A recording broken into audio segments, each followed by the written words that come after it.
Hello and welcome to another interview here at SciBlogger. I am Hilda. And I'm Magda. Today we are back to academia and welcoming Dr. Elsa Qoku, who will share with us her experience. She is a researcher associated building chemistry and composite construction materials at the University of Freiberg, and recently she got a prize from the German Chemical Society for her doctoral thesis on the characterization and quantification of cement-based materials. But let's ask a bit more. Hi, Elsa, and welcome Thank you. to this interview. And congrats on your prize. And so the first question that we have is about your career. So how did your career develop and when did you decide to become a scientist? I have finished my bachelor and master studies in the Tirana University of Albania. I've got a Master of Science in Physics, and I did as well my bachelor in physics. And after my studies, I worked for 1 year at the university in Albania as a lecturer. And in 2013, I was given with the possibility to move to Germany so that I could do my PhD. And since then, I'm working at the TU Bergakademie Freiberg, so the Technical University of Freiberg. So I'm doing here research focused on building materials. So I don't think that there was a time when I made a decision that I wanted to go into science, but during my PhD, I realized that I enjoyed research. And it was kind of a spontaneous, natural way, and it felt good, and it felt the right thing for me to do, and it feels like this as well now. So, yeah, wow, it was very natural. Interesting. And but actually, as a research associate, what does a normal working day look like for you? There is not a defined routine for me. At least depends. Many people work in different ways, but there are, for example, some times of the week or sometimes of the year when I have to work intensively at the lab if I want to finish a project or if I have to get some results done. And then there are some other days where I have to sit in front of the computer and work on, I don't know, on a paper, on a research presentation, or for lectures, that courses that we give here at our university. And there are some other days when I have to work with students if I have to supervise any of them. And then there are conferences. So it's like a mix of all of these things, and it is very powerful, and it is very you have to be very active and be careful that you manage all of this kind of stuff. But yeah, the time that I enjoy the most is when I have my, sometimes so I sit in front of the computer and I think of results together. I think this is the time I enjoy the most, but otherwise it might be as well very hectic. And has the COVID pandemic affected your routine? Yes, to a certain extent. I've been able to work at the lab, but nevertheless, mostly we are working from home, of course. So it meant that I had to shift more into writing rather than doing a practical thing as well as lecturing. And where I think that not only me, but most of us has affected to a great extent is the conferences. I'm very active on conferences. And 2020 and 2021, you forget about those. So, and I think this has been an issue for all of us. So you don't get to meet with people to talk and to share ideas and discuss about science. So I think this is the most, the part that where I felt more the pandemic. But otherwise, I feel comfortable working from home. Of course, I love to work from office, but working from home, it has been as well. Okay, it works fine. Okay. Yeah. And but thinking about your job, what is some big challenge, or we can say the hardest part? That's very personal, depending from whom you ask. For me, for instance, is that you have to deal with the fact that you have to work more than 8 hours per day. We as the researchers, we do not have a routine, a standard routine, and normal working hours do not apply to us. I guess that's for most of those who are into that. And for example, you have to sacrifice weekends from time to time. You have to sacrifice even holidays so that you can get the job done. And it may become a bit frustrating to manage that. But as long as you see some, I mean, as long as you enjoy it, it's fine. But it's challenging and it may be sometimes hard. Yeah, I think, yes, we have similar experiences. Yeah, yes. I mean, in our salary, there were extra working hours are not included, I guess. But still, I think the payoff is that you do something that you like and you enjoy. Exactly. So it's fine. Yeah, I totally agree.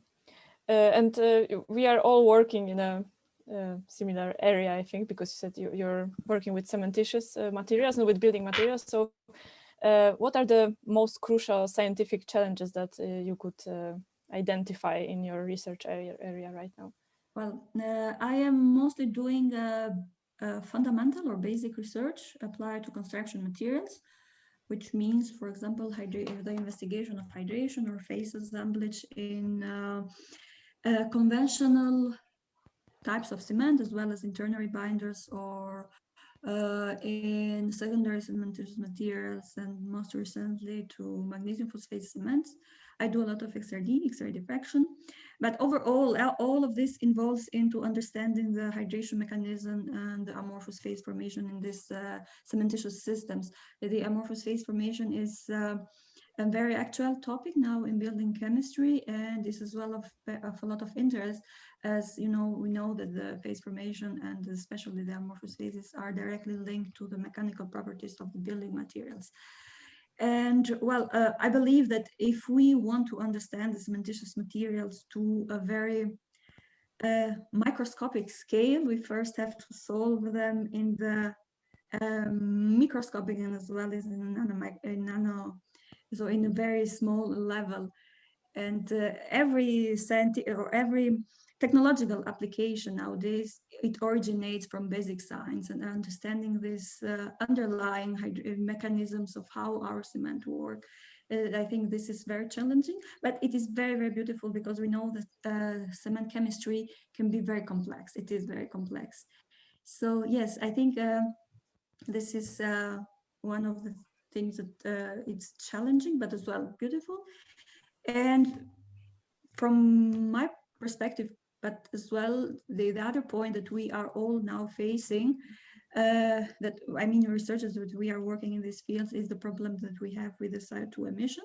And I guess it's our not only duty, but it's like we are now forced, and it is our responsibility to give like a kind of help in this direction and to go towards developing sustainable materials. But this applies to all of us. And there too, you need the basic research and you need to understand the underlying mechanisms of what is going on. And this is why I say like this is the most crucial and challenging part in my research area.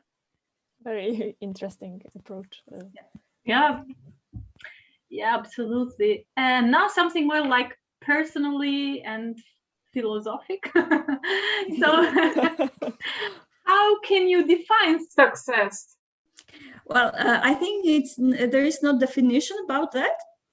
It is a very personal way on how you see it. For me, for instance, it's like you have, it depends very much on what the expectations are and what you aspire to do and what the limitations of everyone's are. From my point of view, it's like defining some goals and working through consistent and persistence through these goals.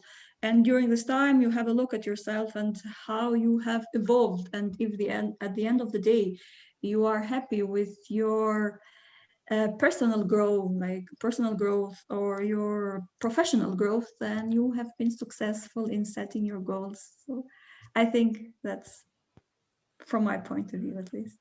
Yeah. And so the way you talk about your job, I mean, it's clearly visible. You're very passionate about what you're Yes. doing. So Yeah, exactly.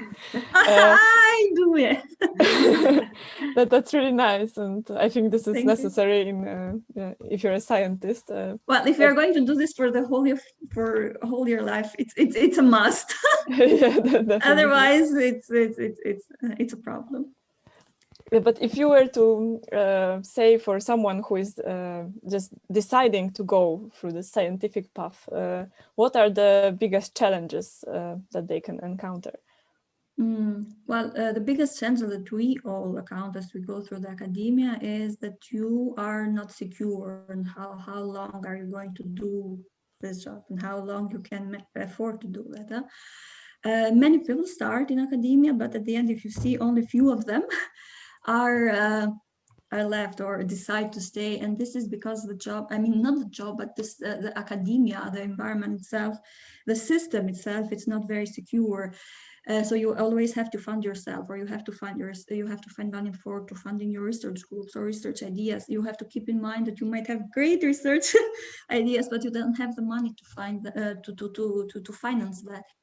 And many people, for example, that I know from my personal, from my personal environment, they decide to go through to industry directly because they say, okay, well, there I have a permanent job and I don't have to think about a PhD or a postdoc or something like that. So I think this is the main challenge that one has to take into account when you go through the academic path. And this is why I say, like, you really need the passion and you really need to like it, because at a certain point for some people it may become as well a choice of life, or like a point that you really have to make a decision, so an important decision. So yeah, that is, you have to learn to live with the insecurity till you get to the point that you say, okay, then I'm going to do that.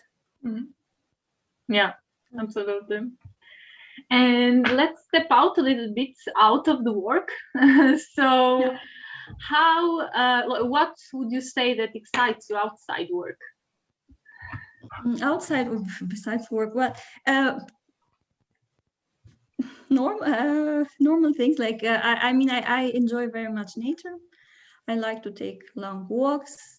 From time to time I go hiking. I enjoy the sun. We come from a very warm country, so I like lying on the beach. Yeah. And otherwise, for example, I enjoy a glass of wine on the weekends if I am in a good company. So these are the small things. I like to read in my spare time. So yeah, but mostly nature. I love to take some long walks. That sounds really nice. So now we go to more dramatic situation. So you cannot relax too much. Your house is on fire, but all your family and the animals are safe. But you can only take one thing from your house. What would that be? Which house? My house here in Germany or in Albania? Oh, that's we are asking the questions. Well, because I thought about it, and in both cases, I said to myself, I will take my passport so I would be able to fly either in Germany or in Albania. So in both cases, it's the only thing that is left. Like, okay, I could fly back safe somewhere. Since my family is safe, everything is fine. So a practical approach. Yeah, exactly. Well, I don't get very much attached to things. As long as family, it's fine, everything is fine, and then every other decision is very pragmatic. And what about technology instead? So do you have any specific smartphone apps that you can't live without? No, not really, but still, no. I use apps, of course, but are not very friendly to technology. I have to admit that. And nevertheless, I use WhatsApp very often. Of course, it's my most common way of communication, besides emails, of course, but this is more into the professional level. Nevertheless, now I think this year, due to the pandemic, I have started to like TikTok. I don't know if that's a good thing. Okay, great. Social apps. Yeah. Maybe this is this desperation for social contact that we all have. I mean, we need the we all context. have, yeah, exactly. Yeah. And WhatsApp, I mean, every guest that we invite, I think almost said about WhatsApp, which also I'm personally using, I think Ilda as well. So yeah, exactly. I think soon we will just apply if they want to be a sponsor of our interviews. Yes, no, it's a nice way of communication. Yeah. And I have been told that is somehow more more private, that there is not much access into your data, but I doubt that. So. Yeah, this is some legend because I heard this as well, and I don't know where does it come from, but yeah. Yeah. Yes. Now another imaginary situation question. So if you had a choice of anyone in the world that is alive or dead, who would you have an online meeting with? Of course, not to get yourself infected with COVID. No. Online. Actually, this is a very interesting question. And I here have as well another question to you. Can this be two people? Of course. Yes, sure. Because I have one which is dead and the other one is alive. Well, one you could guess from my status on LinkedIn. And that is actually I have a status there, which comes from Marie Curie. It's a female scientist, a physicist originally, and she is the only woman up to now who has 2 Nobel Prizes, one in chemistry and one in physics.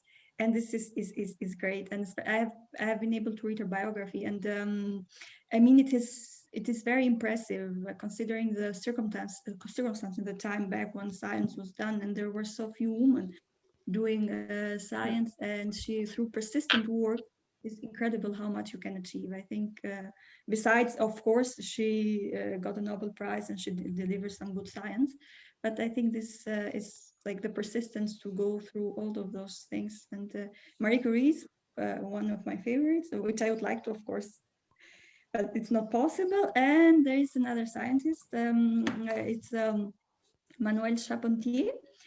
She's a French scientist who got the Nobel Prize now in 2020 in chemistry for the CRISPR-Cas9 method, which is basically a gene editing technology, or known as well as gene editing. And if you look through her scientific path, she has been like going through different, like she finished in France and then moved to the US and then back to Sweden and then I think to Austria and now in Germany. So a very mobile researcher. And it must be very interesting to have the opportunity to work with these different research groups. And from one hand, and from the other hand, it must be very challenging because you always have to change. It's somehow an equivalent of what science is today, which is being mobile. And you have to accept that you have to be mobile at a certain point. But otherwise, I would be very interesting to ask, like, well, how does this experience feel like and how it is to go through all of this? Besides the fact that she got a Nobel Prize very young and only after 8 years from the publication of the paper, so which is great, which is really, I mean, I think great, yeah. I think conversation with and to share some experiences or learn more. Yeah, very interesting choice, especially the women researchers. Really nice. Exactly. Yeah. But let's like really go on vacation. So like out. So if you could choose one place in the world to have vacation always, where would you go? Always, I would not say, but at the moment I would choose the north of Albania, my country. Okay.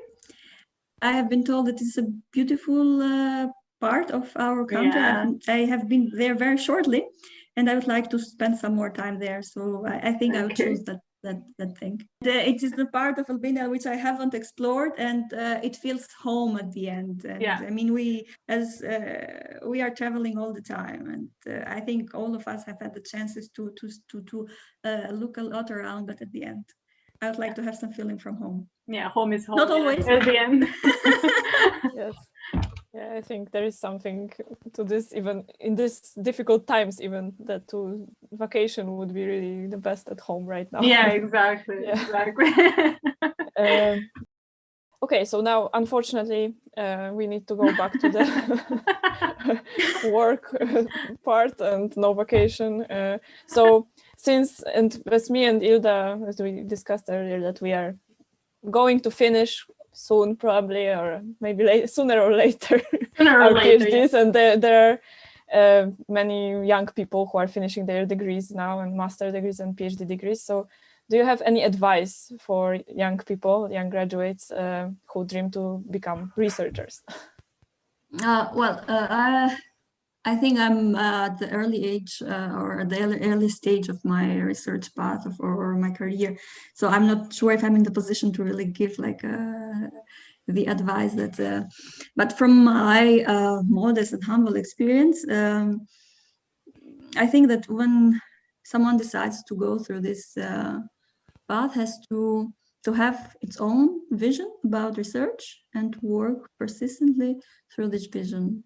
I think this is the most important part, and the persistence to work through that. And yeah, I think this would be my best advice, like to the young researchers. I mean, and does it has to be some specific skill that they need to have to become researchers? Depends how you define skills. It's not more about the skills like in the narrow term, like using some programs. I don't know, everyone can get that done. Yeah, but it's more about the attitude toward research. For instance, I think it's very important that you are driven always by curiosity and questioning, so that you, I mean, when you see some results or when you read a paper, like to always question and have this curiosity to do, like to say why it works like this and what happens if I do it like the other way around. I think this is very important. And another part, I think, is to deal with failure. One has to accept that nothing is like 100% truth. I mean, what we do, it doesn't always have to, it is not always correct, or our approach may fail us sometimes, and one has to learn to deal with that. I think these are important. Yeah. And now we will come back to the women topic, because actually it connects with your favorite people that you would like to have online meetings with, because you mentioned 2 female scientists. So do you think that the academic environment is harsh for women right now? The academic environment has always been harsh for women. It is harsh, and it will be for some time. So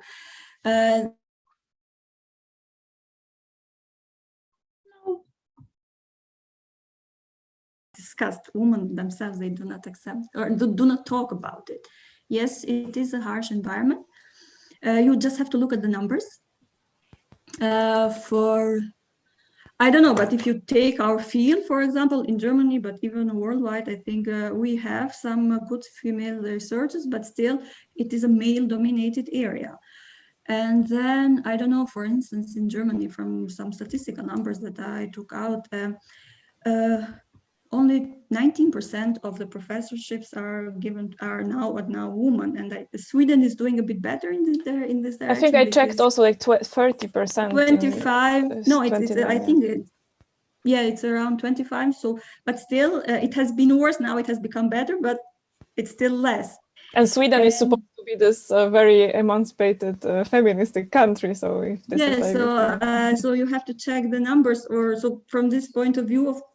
It is a very harsh environment, and there are studies which has suggested and has shown that if you are for instance, you are applying for in a laboratory, like as a researcher, a faculty member would be more inclined to choose a man as compared to women, although they may be with comparable skills, and this is a fact. And which makes it difficult for women. Or if you look to application for research grants, there are as well other statistics that suggest that up to now we are 30% women and 70% men. And then you have the social stereotype, which is a big problem from my point of view, because like the society expects women and men to behave to a certain way. Like woman is always seen the one who has to stay at home and to raise the children. and the man is always seen the one that can lead. I don't like it at all. And the most important point, you have to keep in mind that for women it's much more difficult, because the woman has to be the peak of her productiveness, or has to be during or like starting from the time that you start your PhD and then till that you are able to get your own laboratory. And this are as well, this time is as well equivalent to the time when you are the childbearing years of your life, and this is a unique problem for females, and so it is difficult, and I guess and I hope that we come to one day that we do better in this direction, that women have to face less problems, or that the environment becomes much more comfortable for women in the research. And I as well hope that we as well come to the day that we do not have to label ourselves as women in science, or woman scientists, but only scientists. I don't know for what reason if there has to be a woman in science and a scientist man. Yeah, it's very, very interesting. Yes, I actually, with this women in science, I've seen, I don't know who exactly that was, but one of the women that received the Nobel Prize, she said that she doesn't want to be called a woman in science because she's just a scientist. There are no men in science, so either we... Yeah, but this is a labeling, and this is what we call now, I mean, it's like this problem with this, what they call positive discrimination. I mean, you have these funds which are only for women, and I mean, for what reason on earth it has to be this distinction, man and woman, and just give them, and who is the best, let's take them, and why men have to be always seen better in a leading position than women.